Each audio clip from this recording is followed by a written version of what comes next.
Санитардык эпидемиологиялык талаптарды бузуу фактылары көп. Бул тамактануучу жайда бош орун жок. Баары толгон. Ал эми санитардык талап боюнча коомдук тамактануучу жайларда адамдардын саны 50дөн ашпашы керек.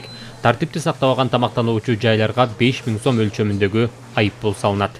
Бүгүнкү күндө биз менен мобильный группада ЦГСнин адистери, андан тышкары администрациянын МТУ, РУВД, налоговый кошулуп, ошол мобильный группалар түзүлүп, жумуш жүргүзүп атабыз. Бүгүнкү күндө ар бир жарандарга, андан тышкары экономический деятельность боюнча иштеген объекттерге иш жүргүзүлүп атат.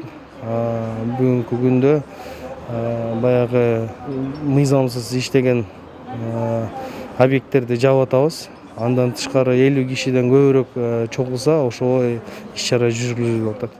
Бардык соода борборлорундагы кире бериште ар бир кардарлардын колуна антисептик чачып, алардын дене табын өлчөп туруу талапка ылайык. Ал эми кассадагы кызматкерлер атайын коргоочу костюмдар менен колкап жана бет кап кийиши зарыл. На полу, на земле продукты питания не должны храниться. Өзүңүздөр көргөндөй бул жерде алынып келген товарлар жерге коюлбашы керек. Ошондой эле азыр бул жака кардарлар кирип жатканда алардын дене табын өлчөөчү аппарат жок.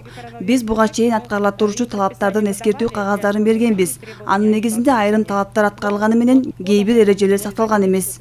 Адистер жүргүзгөн рейдтин жүрүшүндө унааларды техникалык тейлөө станцияларында жана май алмаштыруу жайларында бузуулар аныкталган. Мындагы кызматкерлер санитардык талаптарды сактаган эмес жана бет кап кийбестен иштеп жатканы байкалды. Аларга түшүндүрүү иштери жүргүзүлүп, акты жазылып, айыппул салынды. Ковид боюнча санитарный эпидемиологиялык эрежелер колдонулбай атыр.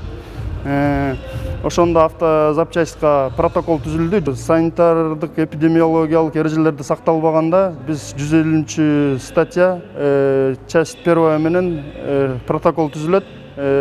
Ага физический лицо болсо 1000 сом, юридикалык лицо болсо 5000ден 13000 сомго чейин штраф салынат.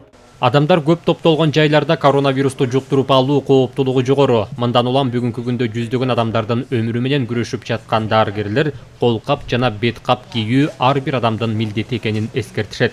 Социалдык аралыкты сактоо жана өздүк гигиенаны туура кармоо менен биз вирусту жугузуп алуудан оолак болобуз.